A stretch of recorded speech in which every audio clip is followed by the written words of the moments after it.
Alright, so let's go over how an air conditioner works, which is usually located in this very, very dark place.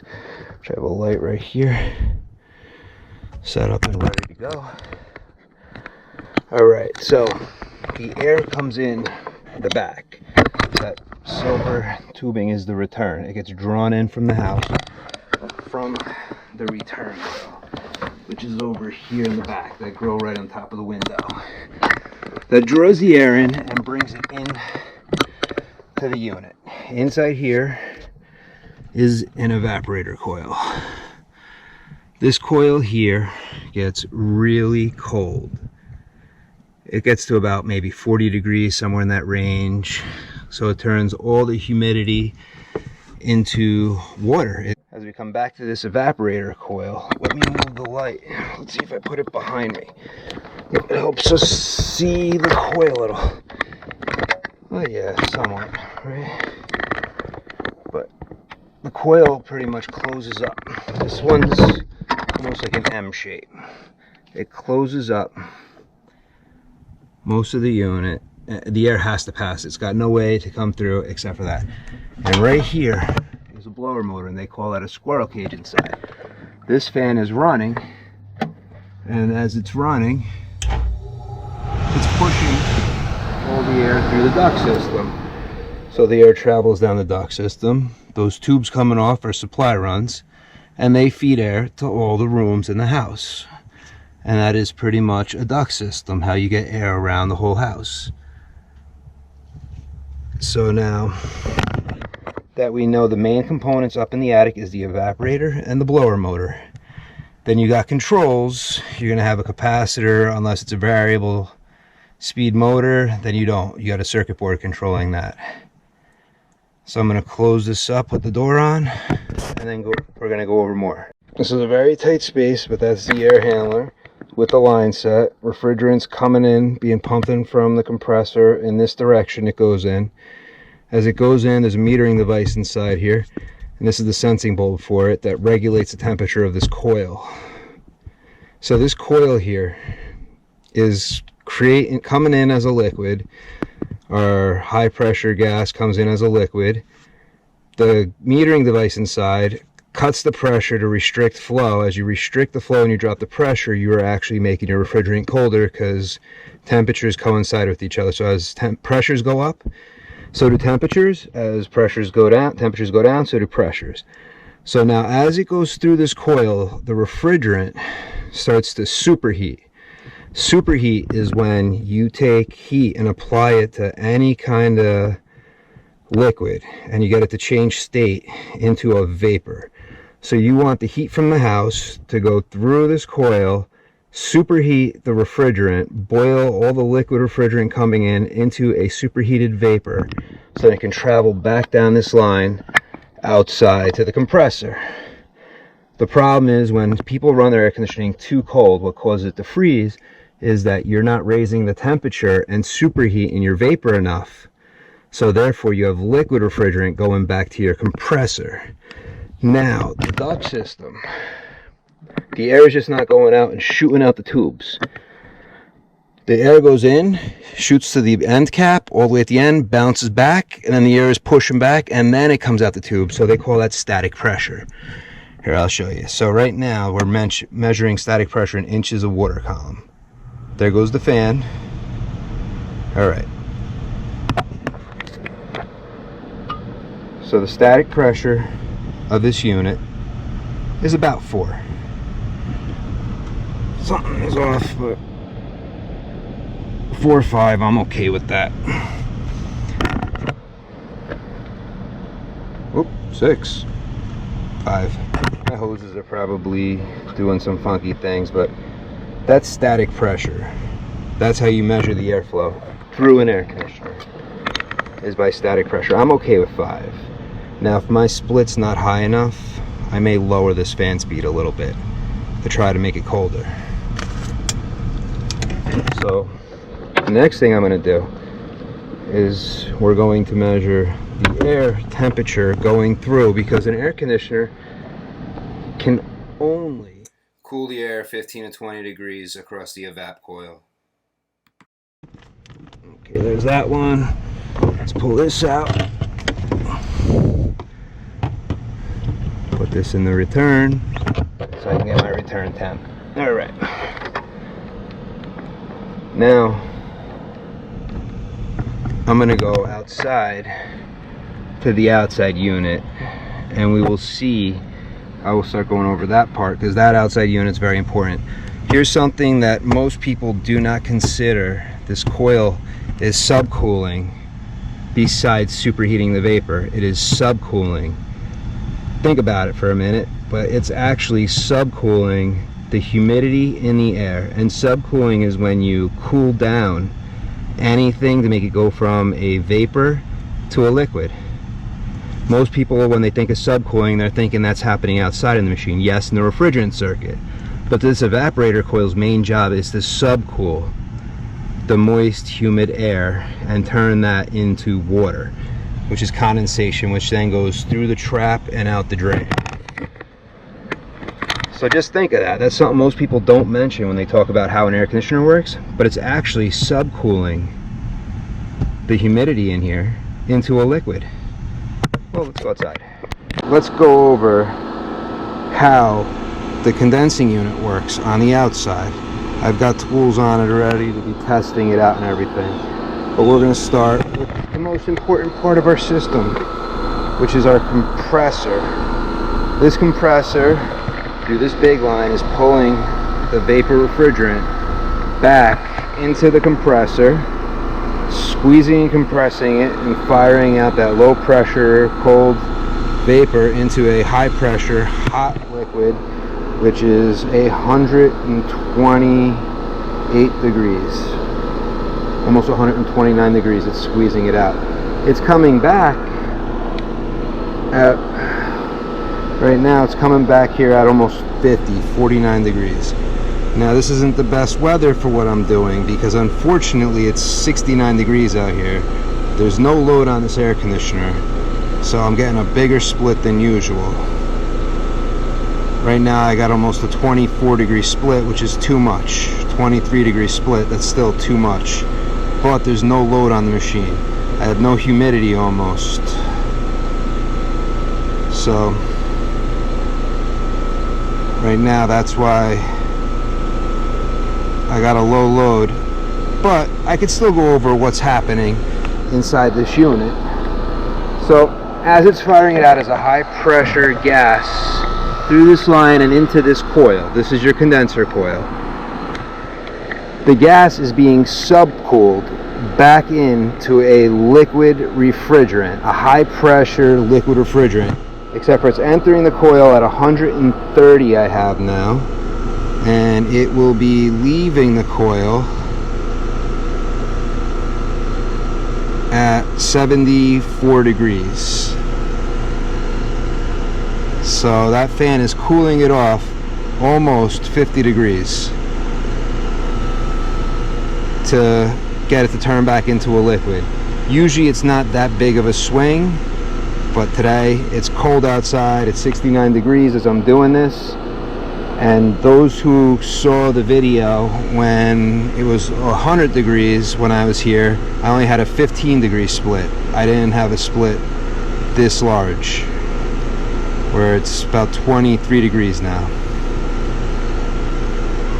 Ooh, minus, I gotta figure out what's going on here.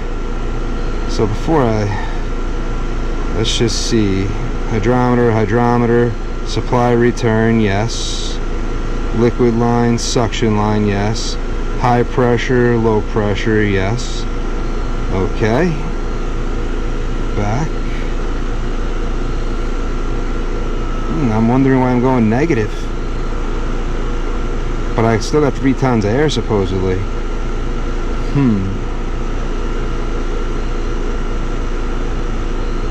Outside 15 degrees of superheat, 14, 9, almost 10 degrees of subcool.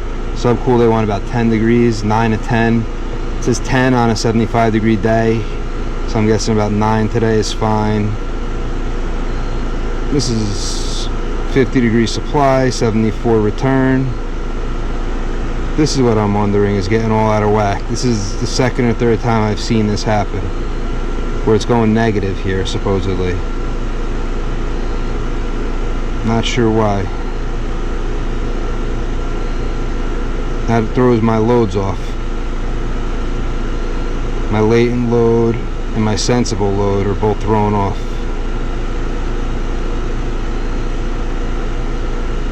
And right now the relative humidity outside is 36. That's super low. Outdoor air is 68.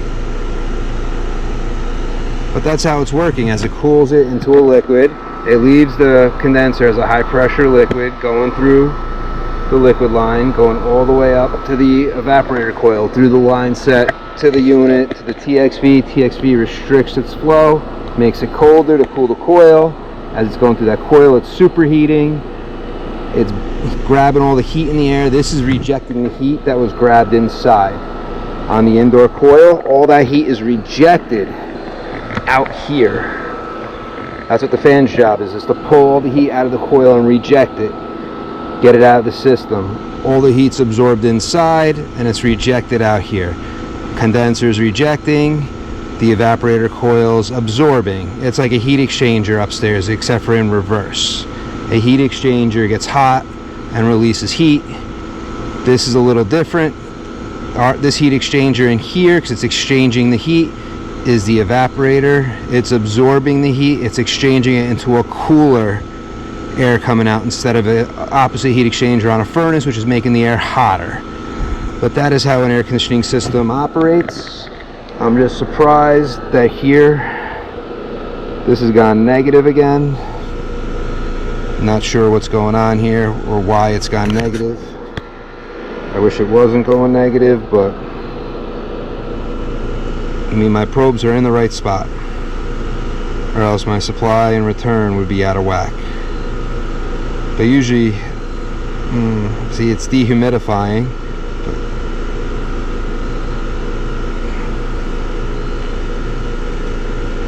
Measurement is below ideal range. Yes, it could be. But I'm not going to worry too much about this. I just wanted to pretty much go over how the central air conditioner works. Temperatures right now are below temperatures that an air conditioning would run on, and that happens this time of year all the time.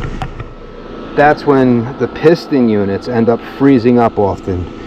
The TXV is at least regulating the pressure better. A piston, your pressure, your head pressure would be even lower, and your suction ends up going lower into that coil. Because just a piston, it's just a little orifice, and it's just restricting flow. Here, the TXV's, it's opening and closing a little bit more and a little bit less, just to try to keep the temperature on that coil. Because right now the suction line's almost 50. This won't tell me the coil temp. But my compressor, let's change that. Since I started, it's changed a little. We're 131.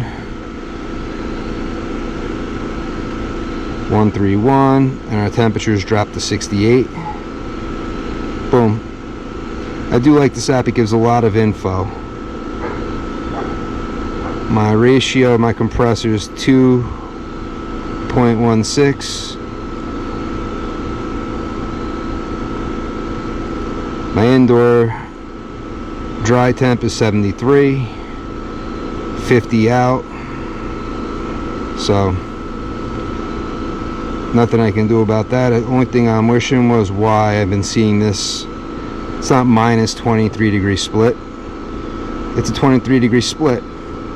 Not minus 6.7 pounds of humidity. It's 6.7 pounds of humidity being drawn out. It can't go minus. Only thing I could do is double check the probes. Let's go check them out. It gets really dark really quickly these days. So interesting how fast. Once it was summer, now it's fall, and the temperatures are dropping. But one thing I learned about this was that I was in a heat pump. Being in a heat pump, that's why my sensible and everything was really out of whack. As you see, my airflow is estimating about 11. See, these numbers are not negative now. Because if it was a heat pump, it would be all confused what's going on. It's supposed to be heating, not cooling, which is why I went negative.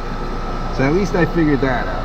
I was gonna send the Measure Quick people the message real fast to see what's going on, why it's going wrong. I just kicked it back on, so I have this squiggly line here.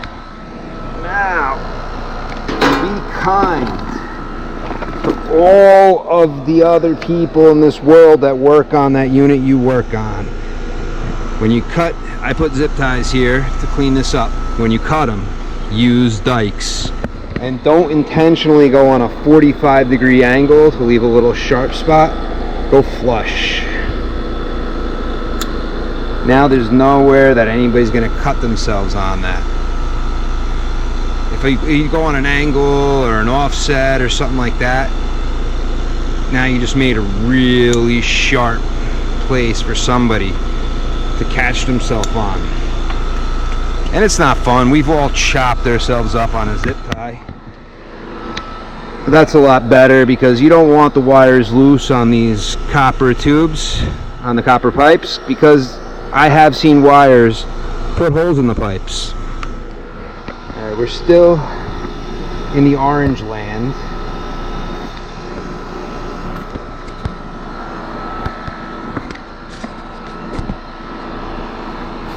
I thought I lost the GoPro. Alright, so let's see what we're at right now. We got the green bar there, 10 degrees of superheat, 8 degrees of subcool. It's still kind of fixing itself around. 47 suction pipe, 71 liquid line. Right now the discharge is 126. Let's see what our outdoor is on here. I was showing how to properly cut zip ties to use dikes, but I don't think it worked. So you're friendly to all the other techs that come by, so this way you don't leave sharp spots for people to be chopping themselves up. So we'll turn this thing on. Look over here. It'll tell us what outside is. The light is being sponsored by Milwaukee. No, I'm kidding, there's no sponsorship, but this thing is friggin' bright. 4,400 lumens. And of course, it wouldn't be a typical adventure without my prom, which has been very loyal to me throughout all this time. Home 5072.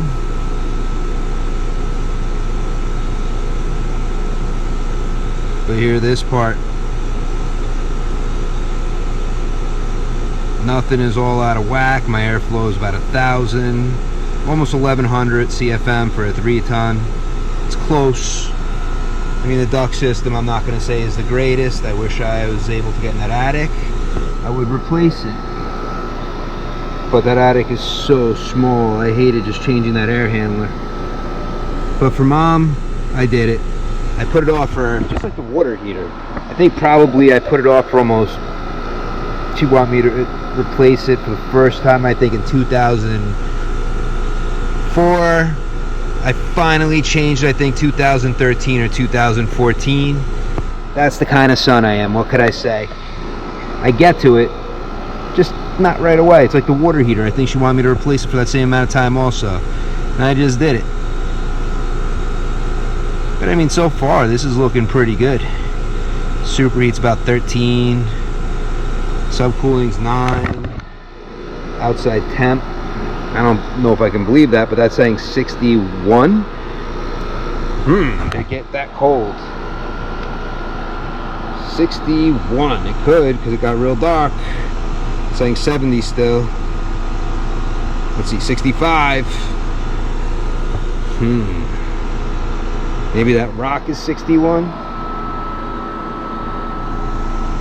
In Celsius? No, it's Fahrenheit. Not sure what this means, but so we'll go to 65. We'll say 127 we have right here, 128 our discharge. That's why the split, because there's no load at all on this machine, which is why I got a bigger than 20-degree split.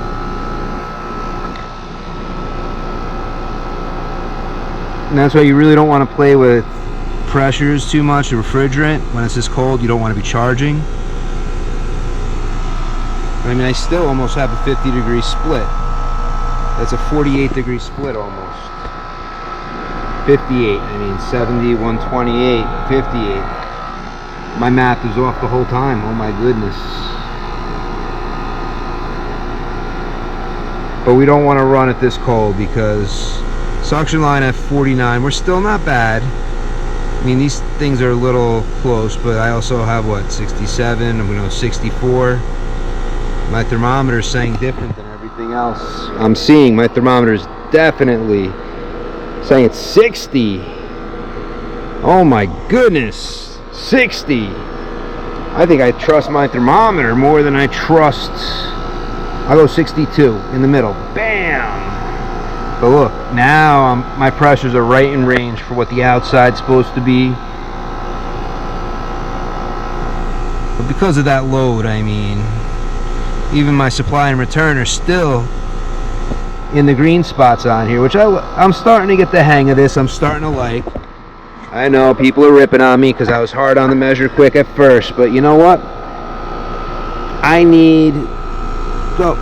kind of feel like if I didn't put that little rant video of where I was fixing that AC that needed refrigerant, of things that I was unhappy with, not saying they fixed those things because of what I said, but I noticed most of the things that I didn't like, they're working on fixing and implementing it into the measure quick. Not everything, but a lot of the things. So maybe it helped. It probably didn't, but maybe it helped influence what route to go on. Because if people who make things don't know what people are not happy with, they will never know what to fix.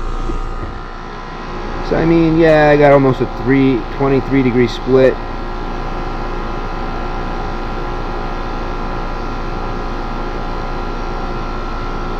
I mean, sensible heat is all it's pulling. There's not much latent heat right now. Alright, and I turned on the job link real fast. And it seems like it likes to drop in and out instead of just staying on. So, I don't know if something wrong with the job link. Maybe he's sending a signal or whatnot, but it keeps dropping in and out. I noticed my tools have been doing that. I don't know why. They seem to keep dropping in and out here. But usually I don't have any. Like I had a 250 foot connection. 63. We're going to have to say 60. It's even colder, I think, at this point. We got zero load on here. But let me just close that. Boom. Open that. Okay, so outdoor measurements. Boom. We're gonna have to go. This thing's saying 59, 58. So I'm gonna say 60, just in case. Boom. Okay. Now it's also 128, 129. It moves around a lot, so. Change this. Boom. Okay. And right now I'm in range for what it is out here. 9 subcool, almost 15 superheat. 68 is my liquid line temp.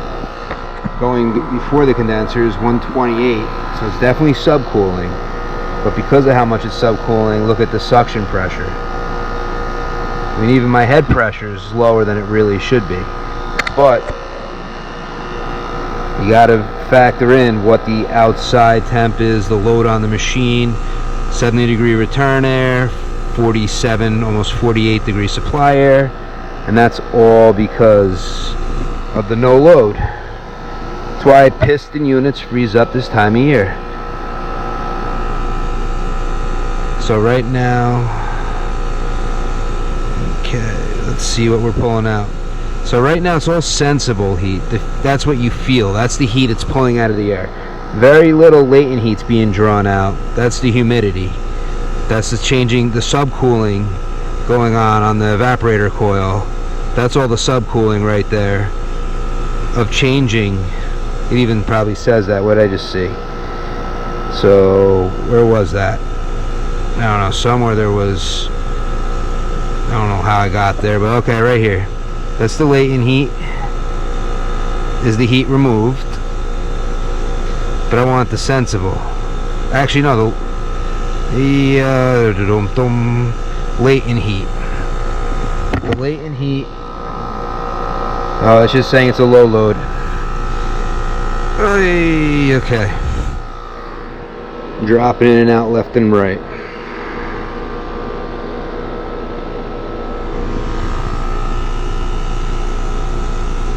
Sensible heat ratio.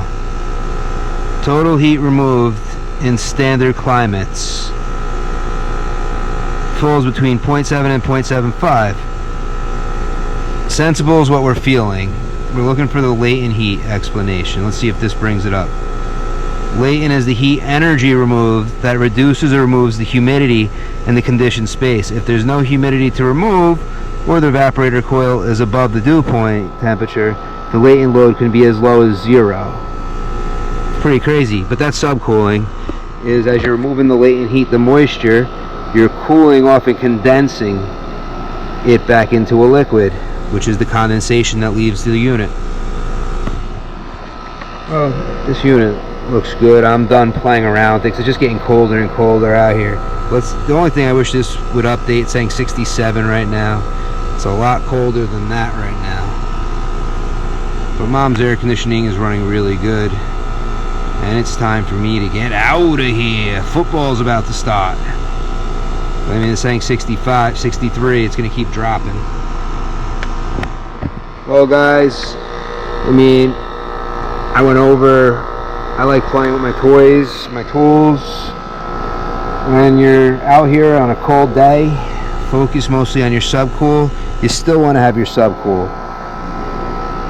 People say cover your condenser and all that stuff. I don't really know if that's really necessary. It does help throwing the load on it, but what are you simulating? I always said that to everybody. What exactly are we simulating? By cutting the fan or blocking it or anything like that. Well, enjoy, guys. I'm going to watch some football. As you're seeing everything on this system operate correctly, you can see the sensible load, which is your heat load, being removed, and then your latent load, which is the humidity in the air, which is very low because we're about 62 to 60 degrees at this moment. Right now we got about a 22 degree split. Airflow is a little lower than normal. It's registering. That's just because of how cold the split is. It's getting thrown off because I have nothing reading that upstairs. Well, guys, till next time, I hope you enjoyed this video, and I hope I went over how the air conditioning system operates.